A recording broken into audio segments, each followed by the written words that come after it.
Viva la Virgen! Isang linggong ipinagdiwang ng mga debotong Q-citizen ang ika-50 anibersaryo ng mahal na Birhen ng La Naval. Nagkaroon ng El Recorrido de la Virgen o ang paglibot ng Birhen sa iba-ibang distrito ng lungsod. Personal na dinaluhan ni Mayor Joy Belmonte ang idinaos na pinakamalaking misa sa Quezon Memorial Circle bago ang Grand Procession sa Santo Domingo Church. Q-citizens ang wagi!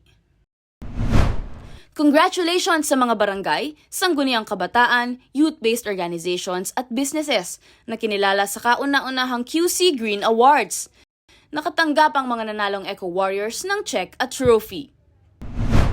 Wagi ang Quezon City Tourism Department sa ginanap na 2023 Pearl Awards ng Association of Tourism Officers of the Philippines Incorporated.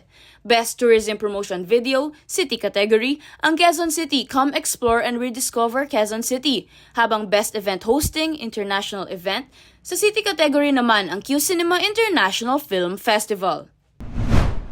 QC Programs na mamayagpag. Bida sina Lolo at Lola. Kabi-kabilang programa ang isinagawa para sa mga senior citizens ng lungsod, kasabay ng selebrasyon ng Elderly Filipino Week. Lumagda si Mayor Joy Belmonte sa Pledge of Commitment to Support Elderlies sa ginanap na Raising Awareness on Influenza to Support Elderlies Community Outreach Program. Nakiisa ang mga senior citizens sa isinagawang Seniors Walk ng Australian Filipino Community Services, kaisa ang QC Public Employment Service Office, Migrant Resource Center at Commission on Filipinos Overseas. Kinilala naman ng pamahalang lungsod ang 10 living centenarian na nakatanggap ng 100,000 peso cash incentive mula sa QC government bilang bahagi ng selebrasyon. Umabot sa 4,500 residente ng lungsod ang nakatanggap ng 5,000 peso cash assistance mula sa programang Assistance to Individuals in Crisis Situation ng Department of Social Welfare and Development. Usapang digitalization ng government transactions naman tayo sa latest episode ng Usapang QC. Ipinaliwanag ni City Administrator Mike Alimurong na hassle-free ang pag-a-apply sa mga programa ng QC. Pinag-usapan din ang mga benepisyong maaaring matanggap sa pagkakaroon ng QC ID. Ibinida ng City Health Department ang COVID-19 vaccination program ng lungsod sa isinagawang initial conference on performance audit ng Commission on Audit. Highlight ang best practices ng pamahalang lungsod tulad ng good governance, climate change adaptation at digitalization ng government transactions sa pagbisita ng local chief executives mula Bangsamoro Autonomous Region of Muslim Mindanao kasama ang Galing Pook Foundation at the Asia Foundation. Tampok naman ang Migrant Resource Center sa pagbisita ng mga opisyal ng Ministry of Labor, Employment and Social Security ng Federal Government of Nepal. Dumalo rin sa benchmarking activity ang mga kinatawan mula sa Center for Migrant Advocacy Philippines at Bohol, Peso. Binigyang diin ni Mayor Belmonte ang kahalagahan ng good governance sa paglilingkod sa pagdating ng national validators ng Seal of Good Local Governance ng Department of the Interior and Local Government.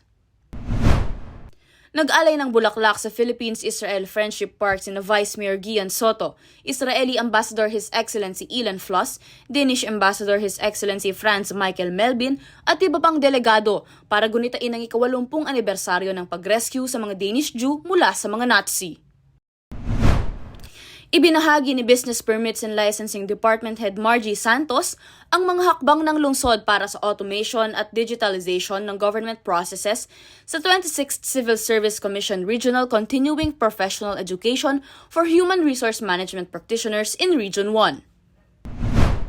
Happy Teachers Day! Binigyang pugay ng pamahalang lungsod ang mga natatanging kontribusyon ng mga guro sa lipunan sa isinagawang World Teachers Day celebration sa SM North Skydome. Hinikayat ni Mayor Belmonte ang mga student journalist na makiisa sa hangarin na isulong ang pagkakapantay-pantay sa isinagawang Female Voices in Stories, Media and Public Policy Forum ng She Talks Asia sa Quezon City University. Level 2 na ang 4 sa mga kurso sa Quezon City University. Mismong sina Mayor Belmonte at QCU President Dr. Teresita Atienza ang tumanggap ng certificates mula sa Association of Local Colleges and Universities Commission on Accreditation. 50 child laborers at kanilang pamilya ang makakatanggap ng livelihood assistance sa ilalim ng Department of Labor and Employment Integrated Livelihood and Emergency Employment Program. Ibinahagi ang Certificate of Eligibility sa ginawang outreach program ng DOLE NCR at Quezon City Public Employment Service Office. Tinalakay ni Mayor Belmonte ang mga proyekto ng lokal na pamahalaan sa pagkakaroon ng maayos at ligtas na tirahan sa opening ceremony ng National Shelter Month ng Department of Human Settlements and Urban Development. Bumida ang mga obra ni Architect Amado Tandok Jr. sa ginanap na Maria et Alia Art Exhibit sa QC Hall. Tampok sa exhibit ang mga painting ng religious images, partikular ng La Naval de Manila. Formal nang ibinigay ng Quezon City Government ang mga karagdagang kagamitan sa mga pampublikong paaralan at daycare centers sa lungsod. Opisyal nang binuksan ng QC Co-op Trade Fair sa covered pathwalk sa QC Hall. Bahagi ito ng pagdiriwang ng lungsod sa National Cooperative Month.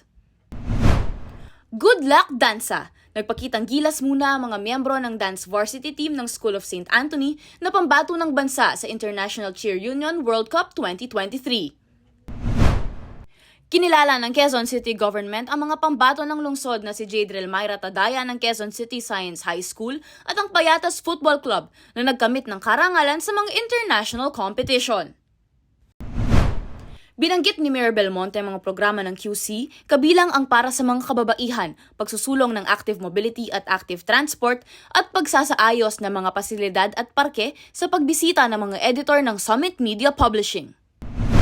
Nagsilbing inducting officer naman ng alkalde sa mga bagong halal na opisyal ng Dolor Estate Homeowners Association.